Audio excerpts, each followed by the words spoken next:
მოგესალმებით.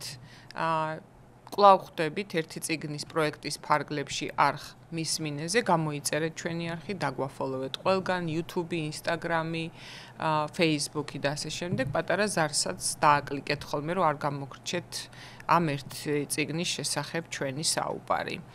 დღეს ჩვენი არჩევანი შევაჩერეთ, გავცდით მე-20 საუკუნეს, გადავედით მე-17 საუკუნეში, ეგრეთ წოდებულ თეატრისა და ხელოვნების გაფურჩქვის ხანაში და ვილაპარაკებთ ჟან ბატისტ მოლიერის ტარტიუფზე.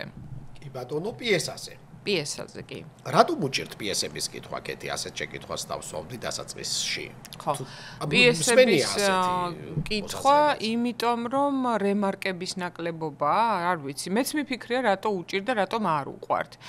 მაგრამ ალბათ პიესას აკლია აი ეს რაღაც რომანისტვის დამახასიათებელი რაღაც პლასტები და დიალოგით უნდა გაიგო, ძირითადად მაინც არის რომ დიალოგით უნდა გაიგო ფსიქოტიპებიც, მოქმედებაც, კონტექსტიც და ეს ალბათ ცოტა რთულია, რადგან დიალოგის კითხვა არც ისე სასიამოვნოა ტექნიკურად, მაგრამ სამაგიეროდ კარგად დაწერილ დიალოგს ჩემი აზრით არაფერი ჯობია.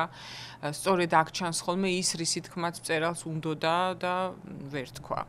ვერ თქვა კი არა, არ თქვა, უფრო სწორედ დამალა კარგად, დიალოგში ყველაზე კარგად. მაგრამ მე მგონი მოლიერი სწორედ ისეთი დრამატურგია, რომლის პიესების კითხვაც ალბათ ყველაზე სკეპტიკურ მკითხველსაც არ მოაწყენს.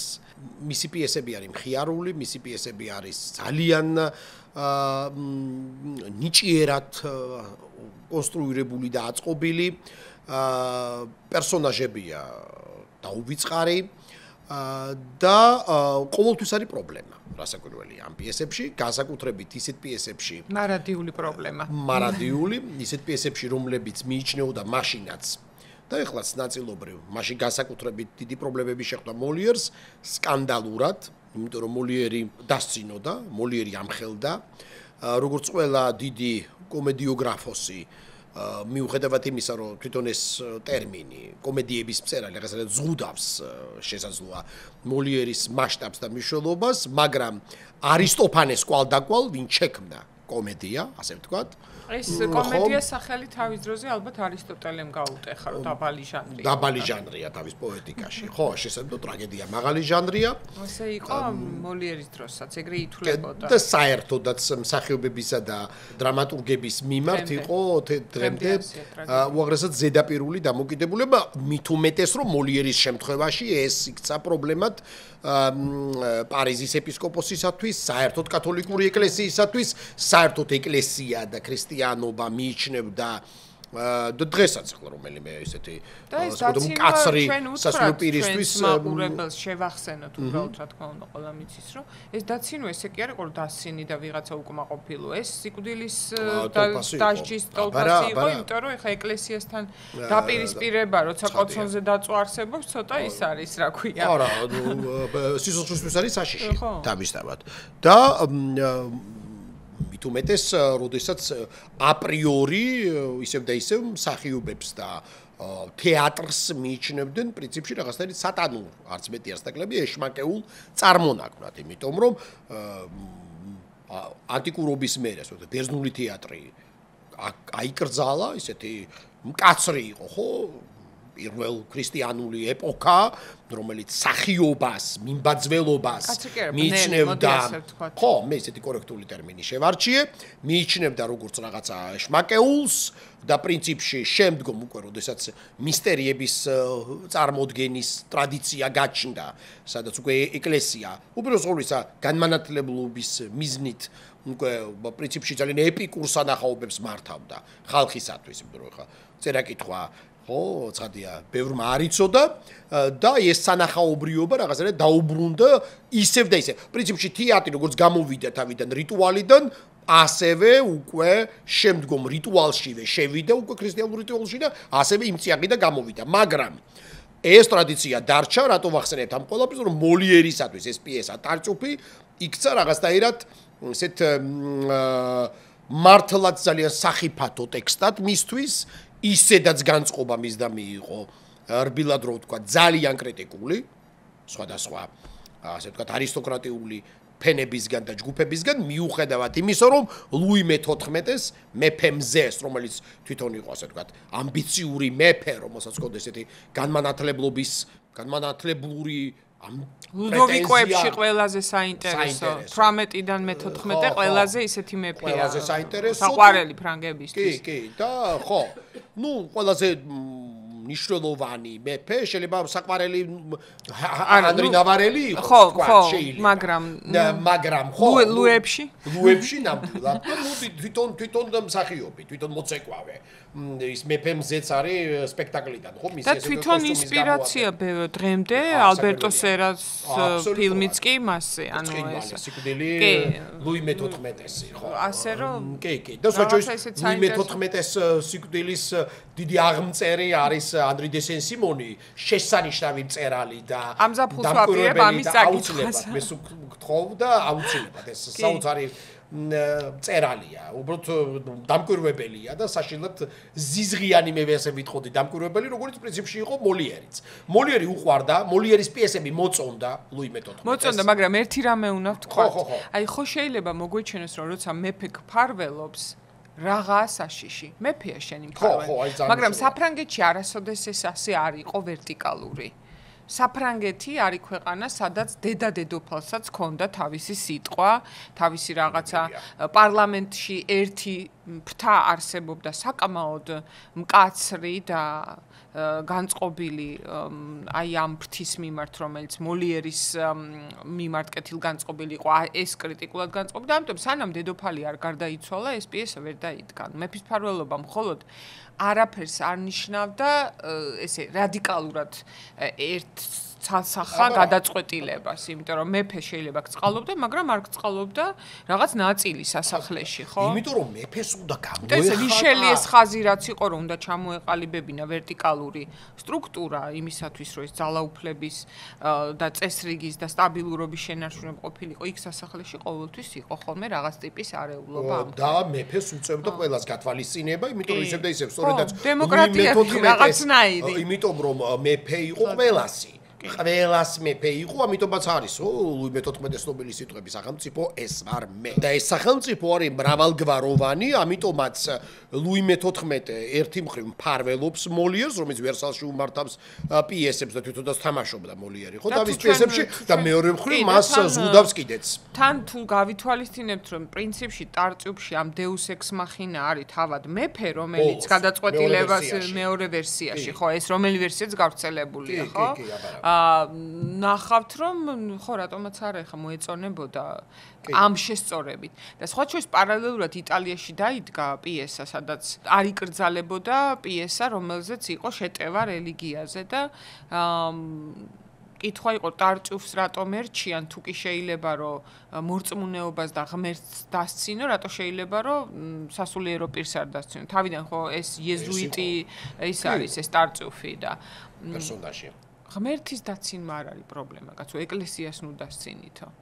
ეს არის მთავარი, რაც უნდა იცოდე, როცა უტევ კრეაციონიზმს, მაგალითად. ღმერთის და იესოს შეურაცხყოფა კი არ წყინთ. ინსტიტუციის, მღვდლის და ეპისკოპოსის და სასულიერო პირის და ხო, თვითწმინდანად გამოცხადებული პიროვნებების ეს არის. ეს არის ყველაზე მნიშვნელოვანი, რატომაც ტარტიუფი გულზე ხვდებოდათ, ხო? არა, იმიტომ რომ რაღაცა ეს ღმერთთან და მორწმუნეობასთან იყო დაპირისპირებული. არა, სასულიერო თანამდებობის პირებთან იყო. ხო, ცხადია და ამიტომაც ახლა შემდეგ ლეგენდაც იშვა, მაგრამ ლეგენდა არ არის, რომ ძალიან შეეშიდათ მოლიერი როდესაც კვდებოდა და მოგესწრებათ ის სცენაზე გახდა ცუდად, როდესაც ძალად ავადმყოფში თამაშობდა.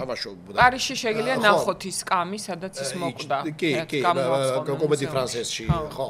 ხომ მასთან არ მივიდა შეეშინდათ მღვდლებს მისვლა რომ მე ასე ვიცოდი რომ ვერ მოასწრო სიკვდილის წინ უარის თქმა ამ იმაზე კომედიან მსახიობობაზე უნდა ისა განხსნება ხო და ამიტომაც ლეგენდა იშვა რომ თითქოს და პარიზის ეპისკოპოსს აქვს თქმული რომ ის პარიზის ეკლესიის მფლობელობაში მქონე ნაკურთხ მიწასში არ დაიმარხება და ამიტომაც ჩვენ წინა პოდკასტში ვისაუბრეთ მიხაილ ბულგაკოვზე.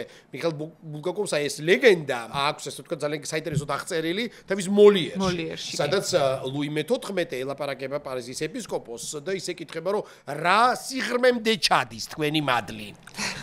და ის რაღაცა კონკრეტულ რიცხვს ეუბნება და ამიტომ მოლიერს გაუთხრიან ძალიან ღრმა საფლავს, რომ ის მადლი არ ჩავიდეს. ხო, ნუ ეს შემდგომ თავიდან ეს ძალიან ტიპიური შემთხვევა იყო, საერთოდაც მსახიობებს არ კრძალავდნენ და არ ითვლებოდნენ ისინი, ასე ვთქვათ, ეკლესიისათვის სათუდ და მნიშვნელოვან სულებად, ანუ სოდრილებად და ადრიანე ლეკურერის ისტორია და სხვა და სხვა. და იმდენად თან ცოტა ადამიანი იყო ამით დაკავებული, რომ როდესაც მაგალითად მოლიერს რომელიმე მსახიობი წავიდოდა, გადავიდო.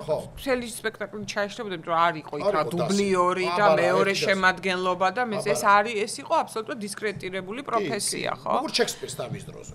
თუმცა უკვე მოლიერის პირობებში უკვე ქალები თამაშობენ ქალების როლს. შექსპირის და თან მოლიერმა შეიძლება ვთქვათ, რომ ცოტა გაუხსნა სივრცე თავისი ბიოგრაფიით შემდგომში უკვე მსახიობებსაც და კომედიასაც. ფარსიც აღარ იყო სირცხვილი და თუ ვინმეს დამსახურება ეს არის მოლიერის დამსახურება. აბსოლუტურად, ხო. და მით უმეტეს ერთგული მსახიობები 13 წელი იმის გამო, რომ მაშინ ითვლებოდა, რომ სპექტაკლი უნდა იყოს ტრაგედია. და ასეთი ისიც კი არ იყო ბოლომდე დაფასებული, მაგრამ ეს კომედია და ესეთი სპექტაკლები ხო საერთოდ თან თვითონ თამაშობდა. ეს თავისი დასი 13 წელი საფრანგეთის პროვინციებში ესე დადიოდენ მოიარეს. უბრალოდ წარმოიდგინეთ 13 წელი რამდენია, როცა ერთი რაღაც სტაციონარული სადგური არ გაქვს, სადაც დაფუძნდები როგორც თეატრი, ხო? ამ დროს მოლიერსაც შეეძლო ეცხოვრა ძალიან ბედნიერად და ლაღად, იმიტომ რომ მამამისი იყო რაღაც მეფეს როსულ დაყვებიან ამ გამფორმებელი, ხო, კედლების თუ რა ქვია. ანუ ეს არის ყველაზე შემოსავლიანი პროფესია. ლუი მე-14-ის დროს თუ რამე მოწონდა და თუ რამე უნდოდა და თუ რამე იყო მოდაში, ეს იყო რემონტი. და ეს იყო შენებლობები და ტახტებისა და კედლების მოპირკეთება გემოვნებიანად. და ეს იყო მამამისი და ეს უნდოდა ზუსტად რომ გამოსულიყო მისი შვილის და ამ დროს მიიღო მოლიერი, პოკლენი მისი გვარი, მაგრამ ჩვენ ყველამ ვიცით მოლიერად. კი, თვითონ შეირჩია თავისთვის უკვე როდესაც დასი შექმნა ეს სახელი თავისთვის და ნუ ამ სახელით არის ცნობილი. ნუ მოლიერი წარმოიდგინე ხლა რაც შენ ახსენე, როდესაც დადიოდა და მოედნებზე თამაშობდა, ნუ ძალიან ეცინებოდათ ადამიანებს, ძალიან სასაცილო იყო ყველა ეს მისი პიესა და ჯერტი თვითონ იყო ძალიან კომიკური მსახიობი და ნუ წარმოუდგეთ გენიალური, იმიტომ რომ მისი პიესები, მათ შორის ტარჭუპი, რომელიც ჩვენი პოდკასტის მთავარი თემა არის პრინციპში ლექსად დაწერილი, ანუ რიტმა აქვს და ეს რიტმა რაღაცა ძალიან ცოცხალია და ძალიან სცენიურია. და ეს სასაცილოება ტრაგიზმსაც ხო არ გამორიცხავს. ეს იცოდეს იმან, ვისაც გონია, რომ გლიცინში არ შეიძლება ჩანდეს წარის სიმართლე და არ აკრძალვა. ამიტომაც შეეშინდათ მოლიერის. ამიტომაც შეეშინდათ ტარჭუფის, ამიტომაც ალბათ ორი ყველაზე სკანდალური თუ შეიძლება ასე ითქვას პიესა აქვს მოლიერს, ეს არის დონ ჟუანი და ტარჭუფი. ერთ შემთხვევაში არის რაღაცა მორალის უცნაური მოდელი, ლიბერტინის ისტორია აღწერილი დონ ჟუანის სახით, რომელიც ამორალური სრულიად და მისი გახადა საინტერესო ეს არქეტიპულად. ხო, პარიზისა ეს წმინდანები, კათოლიკური ეკლესიის მამები ებრძვიან ამ ორ პიესას, სწორედ, დონ ჟუანს და ტარჭუფს. მას გწალავენ. ეხლა ტარჭუფის ისტორია რა არის? ხო, ტარჭუფი არის პრინციპში, ტარჭუფია მთავარი გმირი თუ არის ორგონი. აი, აქ არის ძალიან საინტერესო, ოჯახი, ერთი ოჯახი, სადაც ორგონი არის მონუსკული ტარჭუფით, ადამიანით, ტარჭუფის პირველი ვერსია და პრინციპში ეს ვერსია ის სათაური ხო, ტარჭუფი ანუ მათყუარან, ტარჭუფი ანუ ფარისეველი, ხო? ეს არის ადამიანი, რომელიც თავიდან პირველ ვერსიაში გამოდის ანაფორით სცენაზე, ეს არის სასულიერო პირი პრინციპში, მას უკეთია დიდი ჯვარი და ის არის манипуляტორი. ორგონი არის მასზე პრინციპში რა კუთხით შეყვარებული არის მიიჩნევს ტარჭუფს როგორც აბსოლუტური ასე ვთქვათ ფორმად, მოდელად სამართლიანობის, უცოდველობის, ქრისტიანული მორალის, ხორცშესხმული ასე ვთქვათ წმინდანია, რომელსაც უჯერებს ბრმად და ფანატიკურად, შენ დედა ახსენე ლუი მე-14-ს და ტარჭუფი იწება დედის ორგონის ისტერიკით, რომ თქვენ ამ საშინელი ხალხი ხართ, ანუ ორგონის ცოლს, ორგონის შვილებს ვერავის ვერ იტანს, აი ერთადერთი ტარწუფია, აი ეს ბრძენი, ну, რამდენი ვიღაც შეიძლება ეხლა გაგვახსენდეს ფანატიკოსი, ხო, რომელიც აი ვიღაცისგან რაღაცა კერპს გამოძერწავს და მორჩა. მისი სიტყვა, მაგრამ მთელი პიესა აწყობილია ისე რომ ორგონი, ну, დედა გაიქცევა პირველივე სცენიდან, რომ ამ სახში ვერ უძლებს და ერთადერთი ტარწუფია, რომელიც რაღაცა ღმერთის საჩუქარია, სინამდვილეში ტარწუფს უნდა რომ ქონება წაართვას ამ ხალხს. ორგონს უნდა რომ სახლი წაართვას, პლუს ორგონის სოლი მოწონს და არანაირად, ანუ საერთოდ მორალი და ზნეობა მისთვის ახლოს არ არის, ორგონის სოლი მოწონს და მთელი ოჯახი და განსაკუთრებით მსახური და ესე ძალიან საინტერესოა, ამასაც შევუჩერდეთ შემდეგ, იმიტომ რომ მოლიერის პიესებში მსახურები არიან ყველაზე ჭკვიანები, ყველაზე გონიერები და ნუ რასაკვირველია ამის კულმინაცია არა მოლიერის შემთხვევაში, არამედ ბომარშეს შემთხვევაში, კულმინაციური ფიგურაა ესეთი არქეტიპული ფიგაროს სახით, გონიერი, ჭკვიანი მსახური. ნუ ესეც კომედია დელარტე და ტრადიცია, არლეკინი და სხვადასხვა გოც იქნება თუ გოლდო ჭკვიანები. ამიტომაც ამბობენ და მოდი ამასაც რო არ გავგვექცეს ასე ვთქვათ სხვადასხვა თემების განშტოებები, ბევრი მიიჩნევს რომ მოლიერიც რაღაცნაირად იმპულსის მატარებელია იმისა, რაც შემდგომ უკვე იქცა საბრანგეთის რევოლუციად. იმიტომ რომ აი ეს ბატონები და იერარქები და აი ესენი და ესენი ყველა ჯერ ესეთი სტრუქტურულად შეიცვალა რომ მოსამსახურე ლამის თავიდანვე არის საღი აზრის ხმა. გონიერი ჭკვიანი. იზეც პიესა საერთოდ მე რამ შუაში შემოდის, ხო? ძალიან დიდხანს არ ჩანს ტარწუფი. მასია ლაპარაკი. მასია ლაპარაკი, ანუ ასე ვიცნობ და ეს ძალიან ხო და მარტო ხო ხედავს, ყველა ხედავს მის პრობლემას, გარდა ორგონის. მე რა მინდოდა იცი მე კითხა, ცოტა პროვოკაციული შეიძლება ეს კითხვა იყოს, მაგრამ თუ კარგი მანიპულატორი იქნებოდა ტარწუფი, ნუ თუ არ უნდა მოენუცხა მთელი ოჯახი და არა მხოლოდ ეს გამოშტერებული კაცი და დედამისი. იქ ხო ყველა ხედავს სინამდვილეში, შვილებიც, მოსამსახურეც, ცოლის ძმაც, მაგრამ მე იცი რა ვიფიქრე, ჩემ თავს ვერ ვუპასუხე, რომ ესენი ხედავენ იმიტომ, რომ ქონებაზე თვალი მათაც უჭირავთ. ანუ ეს არ არის რომ მხოლოდ და ამიტომ ეს ცოლისთვის და ცოლისძმისთვის და მისი შვილებისთვის ტარწუფი არის არა რაღაც მიამიტური ახტაცების საგანი, არამედ კონკურენტი და შეიძლება ამიტომაც ვერ მოახერხა მათი ასე ბოლომდე ჩათრევა. თან ტარწუფა მით უმეტეს იცის რომ ორგონი არის ამ ოჯახის უფროსი, მამა, ყველაფერი მისია, ამიტომ თავარი სუბიექტი, ბატონი უნდა მონუსხოს და ამიტომაც შემდეგ ენდობა ეს ბრიყვია თუ რაც არის ენდობა საჩუქარი იქ რაღაც პოლიტიკური პრობლემაც აქვს იქ რომ ალავს ხო ამ თავისი მეგობრის ისტორიას რომელიც პოლიტიკურ პრობლემას უქმნის საბოლოო ჯამში და ამიტომაც წაართვევს ტარწუფის შემდეგ ქონებას თავარი ამბავი ეს არის მეორე კრივა შეიძლება ვთქვათ რომ ეს ტექნიკური საკითხია ამიტომაც შემთხვევით არ გვიხსენებია ხო კომედია დელარტე სადაც დრამატურგს აინტერესებს დრამატურგმა უნდა გვაჩვენოს კონტრასტი რა თვალსაჩინით ანუ არის პერსონაჟი რომლის სისულელესაც ჩვენ უნდა დავაკვირდეთ იმ კონტრასტის შესაბამისად რომელიც გულისხმობს მანხილებლების სიმრავლეს ანუ ჩვენ ვუყურებთ ორგონს არიან პერსონაჟები რომლებიც ჩვენთან ერთად მაყურებელთან ერთად ეს მოლიერისთვის მნიშვნელოვანია გვაჩვენებენ თუ რა ემართება ადამიანს რომელიც ფანატიზმით არის დაავადებული რომელიც ვერ ხედავს რეალობას ამას მე და შენ ხშირად ვუბრუნდებით და რო კითხო რომ მოდის პირველივე გამოჩენა რომ იდენტიფიცირება ხდება რომ ბრიყვია იმიტომ რომ ცოლის ცოლზე ეუბნებიან რომ აი თავთქო არა ინტერესებს თორე როგორ არის ტარწუფი შეპყრობილობა ადიქცია ანუ სანახაობა ჩვენთვის არის ორგონის სისულელე და არა ტარწუფის მზაკრობა. ისევე როგორც შესაძლოა რასაკვირველია ოტელოში ჩვენ ვუყურებთ იაგოს მზაკრობას. დრამატურგი გვაჩვენებს ჩვენ როგორ აბამს ამ ჯაჭვს რაც საბოლოოდ მიიყვანს დაღუპვამდე ოტელოს, ხო? ანუ ეს ის ჩვენ უნდა ვიცოთ, ჩვენ ამის მოწმეები უნდა ვიყოთ. ხო და თან ერთმანეთის გარეშე ხო არ არსებობენ რატო დარჩა ეს პიესა დღემდე ასეთი მიმზიდველი აქტუალური და ძალიან საინტერესო და გასაგები სწორედ ამიტომ რომ ორგონი და ტარწუფის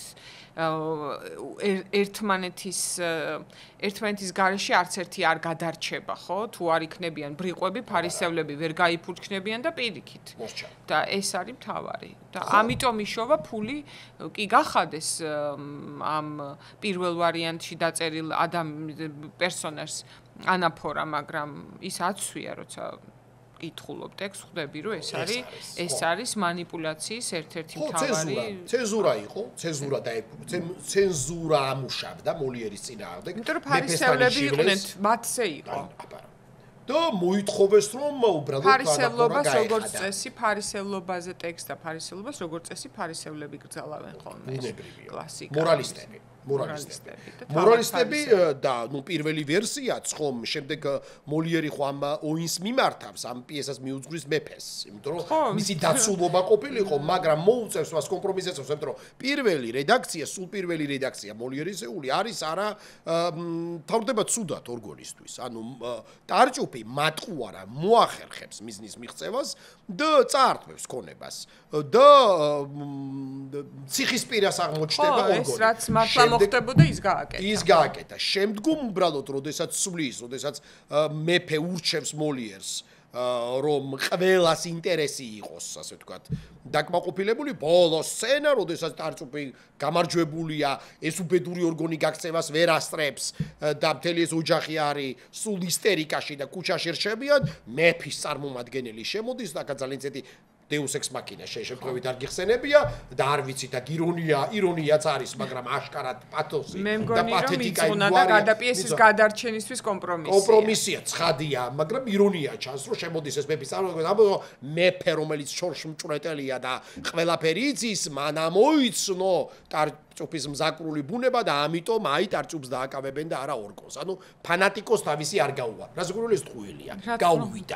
გაუვიდა манипуляტორს და ფანატიკოსი დაისაჯა. და ეს ფანატიზმი, ტარჭუფის ფანატიზმი იქცა რაღაცნაირ, ასე ვთქვათ, არქეტიპულ პერსონაჟად იქცა ტარჭუფი, როგორც манипуляტორი, რადგან ფინალიც პიესის მიუხედავად იმისა, რომ მას შეიპყრობენ, ბუნებრივი არ გულისხმობს ტარჭუფიზმის დასასრულს. არა.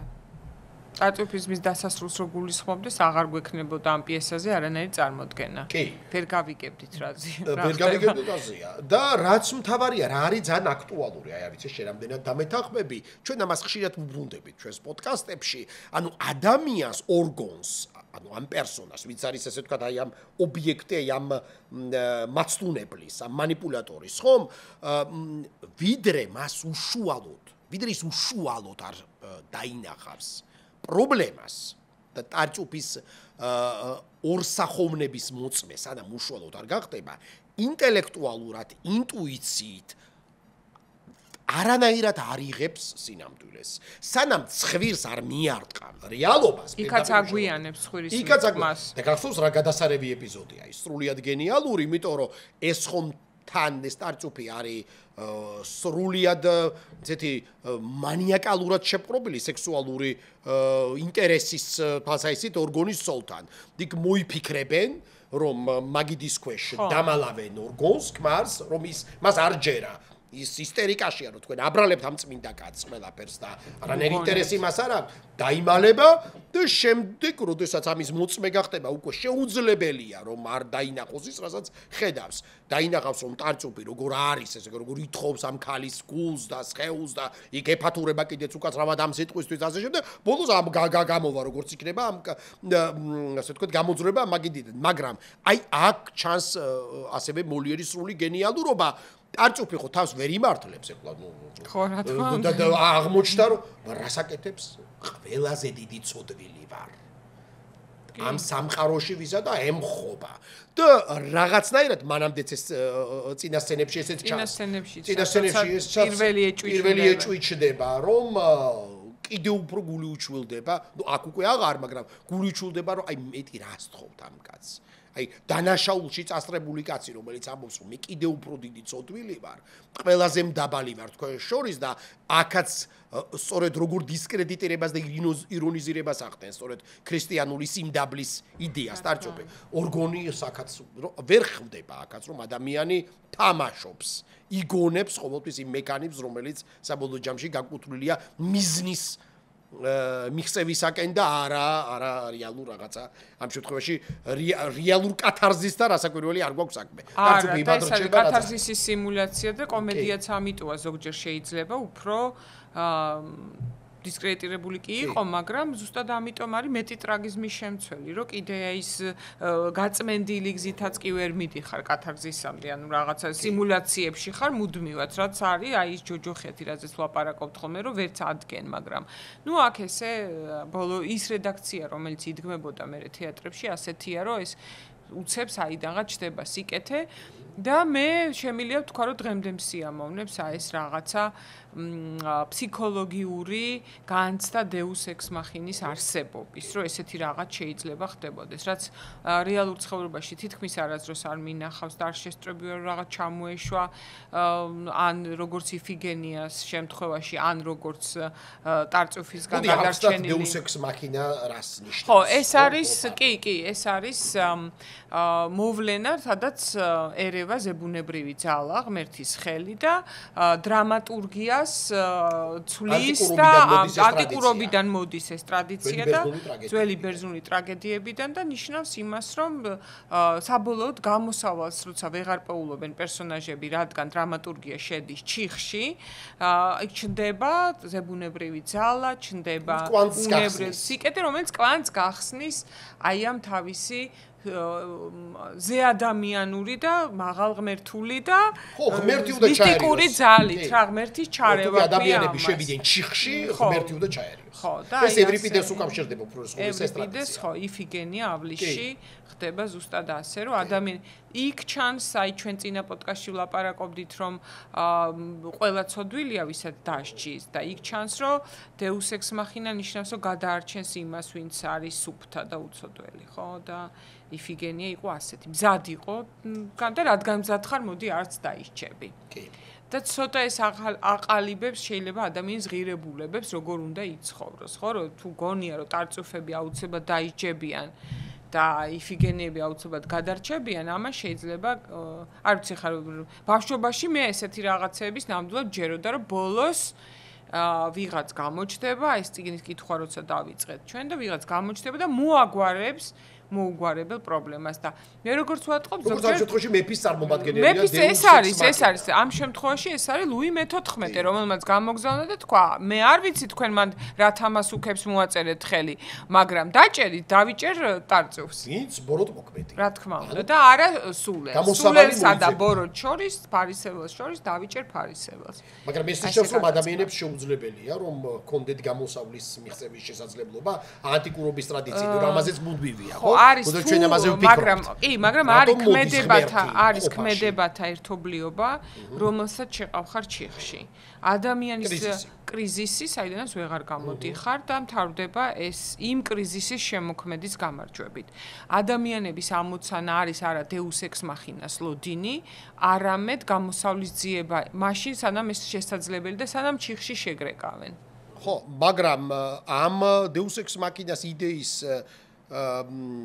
ირონია თუ არა, სევდა იმაში მდგომარეობს, რომ პრინციპში რაღაცა ზებუნებრივი უნდა მოხდეს, არა დეტერმინირებული, არა მოსალოდნელი, რომ ადამიანებმა შეძლონ გადარჩენა. იმიტომ რომ მიზეშედეგობრივი კავშირებისა და ხო ვთქვი, ქმედებათა ერთობლიობა რას ნიშნავს, რომ ესე იგი ყველაფერი გააკეთე იმისთვის, რომ მეტი სივრცე აღარ დარჩა, რომ რაღაცა თუ არ მოხდა ზებუნებრივი, უკვე დამთავრდა, ადამიანური რესურსი ამოწურულია.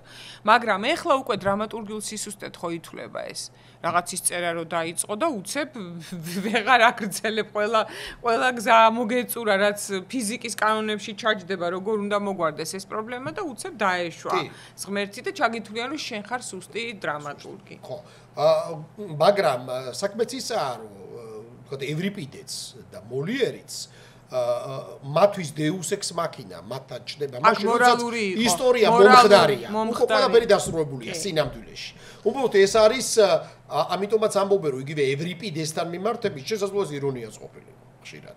როდესაც არ ვიცი მაშინ ხო რამ დღევანდელი პერსპექტივით მე და შენთან ხო რა გვაქვს ხოლმე პრობლემა კითხვისას რომ გვეჩვენება ხშირად ირონია ყველგან მათ შორის ცხოვრებაშიც როცა ვიღაც რამდენჯერ ყოფილა რომ მე და შენ ვიღაც რო გველაპარაკება გონია რომ ეს არის ირონია და მე აღმოჩნდება რომ ეს ასე არ არის და მართლა ასე და არ ვიცი შეიძლება ასეა მაგრამ ზოგადად ეს ღირებულებითი დანიშნულების უფროა რომ დაისჯება ტარვალი და გადარჩება სისუფთავე და სიკეთე იფიგენიასნაირი. მორალური ზღაპრის ფინალი. ზღაპრის ფინალი, რომელიც ადამიანს ჭირდება საკუთარი მორალური სიმყარისთვის, რომ უნდა ჯეროდეს, რომ თუ კი ჩვენ დავიჯერებთ მორწმუნეებიც, ათეისტებიც, კვაკერებიც, მართლმადიდებლებიც, აგნოსტიკოსებიც, რომ არანაირი სასჯელი ან ჯილდო არ არსებობს ჩვენი ბიოგრაფიის სანაცვლოდ, ეს იქნება ძალიან ცუდი. ჩვენ უნდა გვჯეროდეს, რომ რასაც ვაკეთებთ, ამას მოყვება საპასუხო რეაქცია გარემოსგან და სამყაროსგან, ხო? ხო, თან ჩვენ ისეთ დროში ვცხოვრობთ, ამიტომაც გვახსენდება ალბათ ტარწუფი და მოლიერი და ასეთ ავტორებს ვუბრუნდებით, რომ მუდმივად ველით Deus Ex Machina-ს. ხო, რომ გადაწყდეს იმდენი პრობლემა და იმდენად ბევრი ჩიხი გაჩნდა. მით უმეტეს როცა ყველა ენაში არსებობს ღმერთი დასჯის. ხო, ცხადია. ხო. ელოდებია. და აი ამ გადაწყვეტილების, ანუ აღსრულების პოტენცია და ძალა ადამიანს არ აქვს.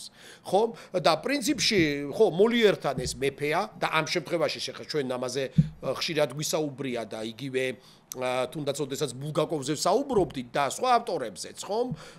აი ეს დიალოგი გამოსავლის ტრაგიკული კონტექსტის პირობებში, სადაც ავტორი შემოქმედი ადამიანი ხედავს მეფეში, სუვერენში, ეს ძალიან სპეციფიკურ ფორმას იღებს მოლიერის შემთხვევაში. ერთმნიშვნელოვანი არ არის, ანუ მეფე მხოლოდ მეფე არ არის. რაღაცა იმაზე მეტია, ვიდრე შეიძლება იყოს მეფე და ამას ძალიან დიდი ტრადიცია აქვს. ხო, ავტორისა და იმპერატორის, მმართველის ურთიერთობას ჯერ კიდევ თუნდაც ანტიკურობას ვახსენებთ. ხო, ანტიკურობიდან მოყოლილი, ხო? არ ვიცი, ავგუსტუსისა და ვერგილიუსის, თქვა დიალოგი, ხო? ჰერმან ბროხს გენიალური რომანიც აქვს, ხო? ვერგილიუსის სიკვდილი, სადაც იმპერატორი დიალოგშია, ან თქვა სენეკა და ნერონი. სადაც ბოლოს სენეკა სიკვდილით სრულდება, იმიტომ რომ შეუძლია ან ერთი უნდა იყოს, ან მეორე, ხო? ორი მეფის არსებობა თითქმის და ასე შემდეგ. მოლიერისა და ლუი მე-14-ის ეს დიალოგი, ეს ტრაგიკული დიალოგი ტარწუფში ჩანს. ტარწუფში ჩანს, იმიტომ რომ სწორედ ეს Deus Ex Machina, რაზე ჩვენ ახლა განსაკუთრებული აქცენტი გავაკეთეთ, არის რაღაცნაირად ზედაპირული გამოსავალი, იმიტომ რომ პრობლემა არ გადაწყდა. ამიტომ დრამატურგიაში ხო, ეხა უკვე ვთვლი, რომ შეიძლება ასეთი გამოსავალი იყოს თავიდან მოშორება თემის. ფაქტია, რომ ტარწუფი აქტუალურია. არ ვიცი ახლა რამდენად იდგმება რა და რა. არა, კი, სხვადასხვა ფორმით. და სხვათა შორის ძალიან ამაყობდნენ ხოლმე, რომ აი საბჭოთა კავშირში, თქვათ ესე აკრძალული ეს პიესა რაღაც დროს არ იყო, მაგრამ ნუ ეხა თუ სამღვდელოების ვერსიას გააკეთებდი, არ იქნებოდა, თქმა უნდა, რა პრობლემაა ეხა. ამიტომ ჩვენ სულ ვამბობთ, რომ კონტექსტია ყველაზე მნიშვნელოვანი. აკრძალვას როცა უყურებ, იქ თავარია რა გარემოში აიკრძალა და რა. თორე ხო ეხა მღვდლების დაცინვა რაღაც დროს არ იყო პრობლემა. მაგრამ აი დღესოდაც დივანზე გადაგეკეთებიდა. აბარა, ზუსტად, აბარა ხო, ტარწუფი ყოფილიყო ცეკას დივანი, ან რაღაც კომკავშირის დივანი, ან რაღაც ასეთი, ხო? და დღევანდელ კონტექსტში ტარწუფი ბევრი არაბარა რა, მდენი ტარწუფის არ მინახავს საქართველოში, ეს ცხადია, არის პრობლემა ჩანს ინტერპრეტაციის, იმიტომ რომ იდგმება ისე თითქოს ეს იყოს ილუსტრაცია მე-17 საუკუნის კომედიის. და როგორც დღეს ამდენი ტარწუფია, როგორც ხვარ-ხვარე. რატო არ დგამ დღევანდელ ტარწუფზე? რა შვებიან ხოლმე, იგივე კოსტიუმი, სხვა რაღაცაზე ლაპარაკობ, საფრანგეთი მე-17 საუკუნე. ღმერთო ჩემო, მოლიერი პირდაპირ ამბობს, ამიტომაც არის მოლიერი, ეს არის აქტუალური. ამიტომაც დაწერა ბულგაკოვმა მოლიერზე. ცხადია, სტალინის დროს. მოლიერით სამუეფარა თავიდან ბოლომდე და როგორც მოლიერს ჰქონდა ლუი მე-14-თან, ისე თვითონ სტალინთან. მაშინ ვერ წერდა, მაგრამ ეხლა თავისუფალ ქვეყანაში მე-17 საუკუნეს რა თვინდა რომ იკეთებს. ასე და დღეს პირდაპირ ყავს მაგალითებად ტარწუფები. მზაკრული ქვაბავაზაკები, კორუფციაში ჩაფლული მანიპულატორები, რომლებიც ნიღბად იყენებენ ქრისტიანობას, ეკლესიას და სტატუსს, სასულიერო პირის. გადასახადის არ გადასახდელად. აბარა, არ გადასახდელად გადასახადი სწორედ. და თავისი ძალაუფლებისა და სიმდიდრის გამტკიცება რო არის მათი, ანუ მამონა როა მათი ღმერთი და არა ქრისტიანული ღმერთი. ამაზეა ტარწუფი, ამიტომ ვლაპარაკობ დღეს მასზე. ხო? ამიტომაც არის გენიალური ტექსტი და თანამედროვე რეჟისორი თეატრის იქნება თუ მინდა კინოს გადავიღებ, რა პრობლემაა, მაგრამ საქმეც ეს არის, რომ ტარწვებს უნდა უცვალო პროფესია. და სტატუსი, იმის მიხედვით ჩვენ ქვეყანაში რა არის თავარი შემოსავალი ტარწვების. რა საკვირველი. ასე რომ ნახეთ, გადახედეთ, დადგმებიც არის. კი, რა საკვირველი არის ინტერნეტში და ჩვენ გვინდოდა ამ ტექსტზე საუბარი, იმიტომ რომ მოლიერის დავიწყება არეგების და მით უმეტეს კაი, ჩვენ ხშირად იმას დავდოთ, რომ რატო ვართ გასული საუკუნის 20-იან წლებში, რატო დაუბრუნდით და რატო არით კივილამდე ნაცნობი და თქვენ წარმოვიდგინეთ მე-17 საუკუნის ტექსტიც როგორი ახლობელი და ნაცნობია. კი, ასე რომ დიდი პიესა, სხვა შორის მისი საფლავით დავიწყეთ საუბარი და აქვე ისიც მინდა ვთქვა, რომ თუ კი აღმოჩნდებით პარიზში, შეეცადეთ რომ შეისეირნოთ მე და შენთან გვიყვარს ესეთი გვისაუბრი ამაზე ძველი სასაფლაოები პერლაშეზის სასაფლაოზე, სადაც მოლიერის ძალიან ისეთი მონუმენტური და უცნაური საფლავი უკვე ნაპოლეონის მიერ გადაკრძალულია ის ამ სასაფლაოზე და იქვე არის ჯიმ მორისონის ნაპოლეონმა დაუფასა მსახურები რო ჭკვიანები არის. ცხადია. ხო. პრინციპში ნაპოლეონის დროს თავისუფლებია მსახიობები აი ამ დამღისგან.